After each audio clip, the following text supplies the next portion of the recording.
Class 9th chapter 9 force and law of motion. बल तथा गति के नियम। बल वह बाह्य कारक है जो किसी वस्तु की विरामावस्था अथवा अवस्था में परिवर्तन कर देता है या परिवर्तन करने का प्रयास करता है। बल क्या है? बल एक बाह्य कारक है जो किसी वस्तु की स्थिति में परिवर्तन कर देता है। यानी अगर कोई वस्तु विराम की स्थिति में है तो वह गति की अवस्था में आ जाएगी, और अगर गति की स्थिति में है तो वह विराम की अवस्था में आ जाएगी। यानी किसी वस्तु पर बल लगाने पर उसकी स्थिति में परिवर्तन हो जाता है। बल एक सदिश राशि है। बल का मात्रक किलोमीटर प्रति सेकंड स्क्वायर अथवा न्यूटन है।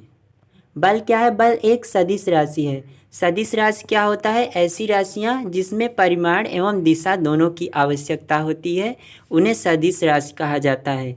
बल का मात्रक किलोमीटर प्रति सेकंड स्क्वायर अथवा न्यूटन है। यानी बल के दो मात्रक होते हैं, ये अलग अलग पद्धतियों में हैं, किलोमीटर प्रति सेकंड स्क्वायर या फिर न्यूटन। ये दोनों बल के मात्रक हैं। संतुलित बल, जब किसी वस्तु पर कार्य करने वाले सभी बलों का परिणामी बल शून्य हो तो उसे संतुलित बल कहते हैं। संतुलित बल क्या होता है कि अगर किसी वस्तु पर जितने भी बल कार्य करते हैं उनका जो परिणामी बल होता है अगर वो शून्य हो जाता है तो उसे संतुलित बल कहा जाता है। असंतुलित बल, जब वस्तु पर कार्य करने वाले अनेक बलों का परिणामी बल शून्य ना हो तो उसे असंतुलित बल कहते हैं। यानी अगर वस्तु पर कार्य करने वाले सभी बलों का परिणामी बल शून्य ना हो तो उसे असंतुलित बल कहा जाता है। जड़त्व, वस्तु का वह गुण जिसके कारण वह अपनी गति की अवस्था या विरामावस्था में परिवर्तन का विरोध करती है, जड़त्व कहलाता है। वस्तु का जड़त्व वस्तु के द्रव्यमान के अनुक्रमानुपाती होता है। जड़त्व क्या होता है? सभी वस्तुओं का वह गुण होता है जिसके कारण वस्तु अपनी स्थिति में परिवर्तन का विरोध करती है। वस्तु का जो जड़त्व होता है वह उसके द्रव्यमान के अनुक्रमानुपाती होता है।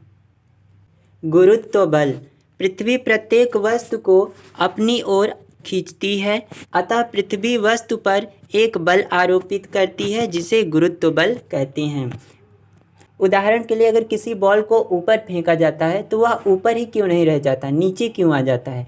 इसका यह कारण है कि पृथ्वी प्रत्येक वस्तु को अपनी ओर खींचती है, यानी पृथ्वी जो है एक बल आरोपित करती है जिसे गुरुत्व बल कहा जाता है। यानी पृथ्वी के द्वारा किसी वस्तु पर लगाया गया बल गुरुत्वीय बल कहलाता है। न्यूटन का गति विषयक प्रथम नियम या फर्स्ट लॉ ऑफ न्यूटन, इसके अनुसार यदि कोई वस्तु विरामावस्था में है तो वह विरामावस्था में ही रहेगी, और यदि वह एक समान सरल रेखीय गति में है तो वह एक समान सरल रेखीय गति ही करेगी जब तक कि उस पर कोई बाह्य बल न लगाया जाए। यानी न्यूटन के प्रथम नियम के अनुसार अगर कोई वस्तु विराम की अवस्था में है तो वह विराम की अवस्था में ही रहेगी, अगर वह गति की अवस्था में है तो वह गति की अवस्था में ही रहेगी, अगर वह कोई सरल रेखीय गति कर रही है तो वह सरल रेखीय गति को ही करती रहेगी जब तक कि उस पर कोई बाह्य बल न लगाया जाए। न्यूटन का गति विषयक द्वितीय नियम, किसी वस्तु पर आरोपित बाह्य बल उस वस्तु के द्रव्यमान तथा वस्तु में बल की दिशा में उत्पन्न त्वरण के गुणनफल के बराबर होता है। न्यूटन का गति विषयक द्वितीय नियम कहता है कि किसी वस्तु पर आरोपित बाह्य बल, यानी किसी वस्तु पर जो बाहरी बल आरोपित किया जाता है वह उस वस्तु के द्रव्यमान तथा वस्तु की दिशा में उत्पन्न त्वरण के गुणनफल के बराबर होता है। बल बराबर द्रव्यमान गुणित त्वरण, यानी F = ma, जहाँ m = होता है मास और a यानी एक्सीलरेशन, इसे त्वरण हिंदी में कहा जाता है। यानी न्यूटन के गति विषयक द्वितीय नियम से हमें बल का फार्मूला प्राप्त होता है। न्यूटन का गति विषयक तृतीय नियम, जब कोई वस्तु किसी दूसरी वस्तु पर बल आरोपित करती है तो दूसरी वस्तु भी पहली वस्तु पर उतना ही बल विपरीत दिशा में आरोपित करती है। इस नियम को क्रिया प्रतिक्रिया का नियम भी कहते हैं।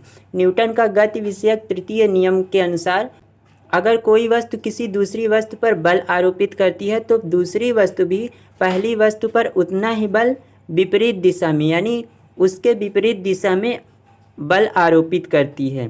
इस नियम को क्रिया प्रतिक्रिया का नियम भी कहा जाता है।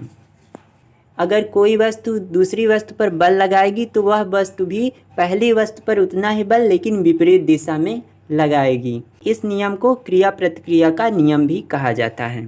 संवेग, किसी वस्तु का संवेग द्रव्यमान तथा वेग के गुणनफल के बराबर होता है। संवेग को कैपिटल P से प्रदर्शित करते हैं। किसी वस्तु का संवेग जो होता है उस वस्तु के द्रव्यमान तथा वेग के गुणनफल के बराबर होता है। संवेग को कैपिटल P यानी कि अंग्रेजी लेटर का P जो कैपिटल में लिखा जाता है उससे डिनोट किया जाता है। इसका फॉर्मूला होता है P = m × v। m जो होता है वो होता है द्रव्यमान और v जो होता है ये होता है वेग। संवेग बराबर द्रव्यमान गुणित वेग।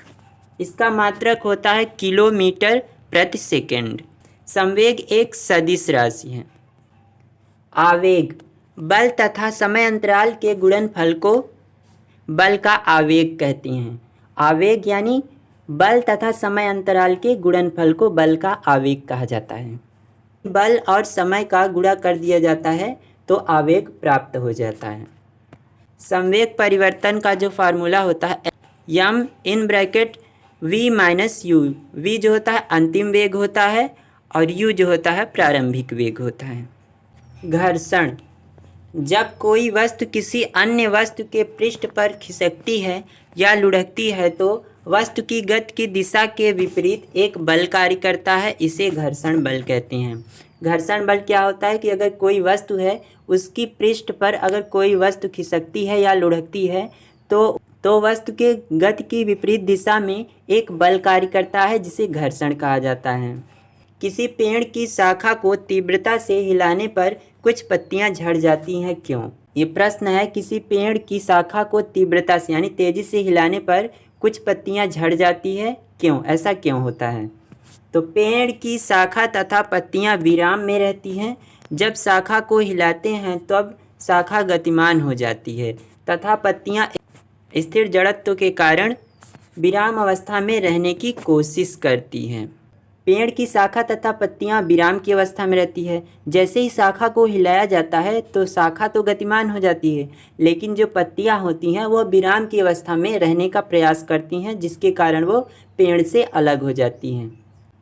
तो इसका यही कारण है कि पेड़ की पत्तियां तथा शाखा विराम की अवस्था में रहते हैं। जैसे ही उसे हिलाया जाता है जैसे ही शाखा को हिलाया जाता है तो शाखा गति की अवस्था में आ जाती है लेकिन पत्तियां विराम अवस्था की जड़त्व के कारण विराम में रहने का प्रयास करती हैं जिसकी वजह से वह पेड़ से अलग हो जाती हैं। अतः पत्तियों पर एक बल लगता है जिसके कारण पत्तियां टूटकर गिर जाती हैं। यानी पत्तियां विराम की अवस्था में रहने का प्रयास करती हैं और उनके ऊपर एक बल कार्य करता है जिसकी वजह से पत्तियां टूटकर गिर जाती हैं।